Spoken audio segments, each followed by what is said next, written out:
120 ग्राम NaOH को 2 litre विलयन में विलय किया गया है, तो विलयन की मोलरता की गणना कीजिए या मोलरता ज्ञात कीजिए। तो यहाँ पर देखेंगे NaOH का द्रव्यमान कितना दे रखा है। तो NaOH का जो द्रव्यमान दे रखा है 120 ग्राम दे रखा है। क्या दे रखा है, तो यहाँ पर लिखेंगे NaOH का द्रव्यमान। क्या लिखेंगे, NaOH का द्रव्यमान। जो NaOH का द्रव्यमान जो दे रखा है वो कितना दे रखा है, वो आपका दे रखा है 120 ग्राम। कितने ग्राम दे रखा है, 120 ग्राम दे रखा है। बहुत सुंदर। उसके बाद क्या करा, आप देखो यहाँ पास जो सोडियम हाइड्रोक्साइड जो है NaOH है, इसका क्या निकाल लेंगे, इसका निकाल लेंगे अणुभार। तो यहाँ पर लिखेंगे NaOH का अणुभार निकालेंगे। तो NaOH का अणुभार, तो NaOH का अणुभार कितना होता है, तो NaOH का जो अणुभार निकलेगा वो 40 ग्राम निकलेगा। कितने ग्राम निकलेगा, 40 ग्राम निकलेगा। किस तरीके से निकलेगा, देखो इसका जो Na का परमाणु भार कितना होता है, Na का जो परमाणु भार होता है वो आपका होता है 23, और ऑक्सीजन का कितना होता है 16 होता है, और हाइड्रोजन का कितना होता है 1 होता है। तो देखो 6 6 7 और 7 3 10 का कितना हो जाएगा, 0 से चलेगा 1 2 1 3 है और 1 कितना हो जाएगा 4। तो ये इस तरीके से NaOH का क्या निकालेंगे, इसका निकालेंगे अणुभार। तो कितना आ जाएगा, 40 आ जाएगा।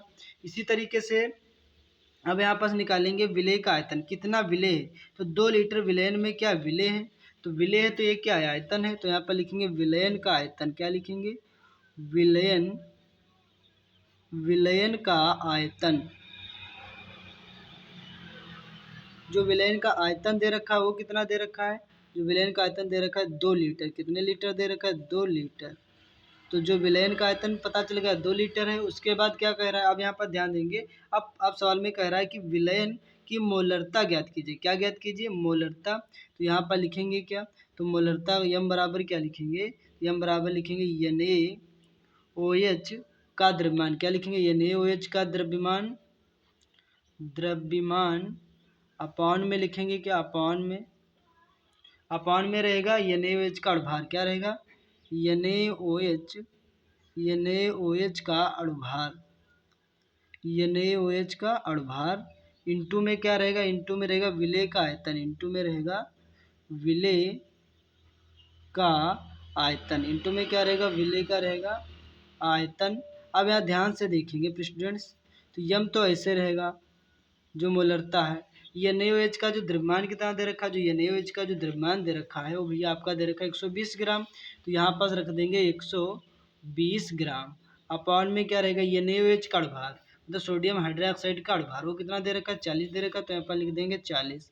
उसके बाद इंटू विलेय का आयतन। विलेय कितना दे रखा है, तो विलेय में कितना 2 लीटर है, तो 2 लिख देंगे यहाँ पर। तो 0 से देखो 0 कट जाएगा, 4 1 कम 4 हो जाएगा, और 4 3 कितना हो जाएगा, 4 3 हो जाएगा 12। तो यहाँ पास बचेगा m बराबर बचेगा 3/2। अब 2 से इसको डिवाइड कर देंगे, 2 1 कम 2 हो जाएगा, 2 1 कम 2 और 2 पंचे कितना हो जाएगा 10 हो जाएगा।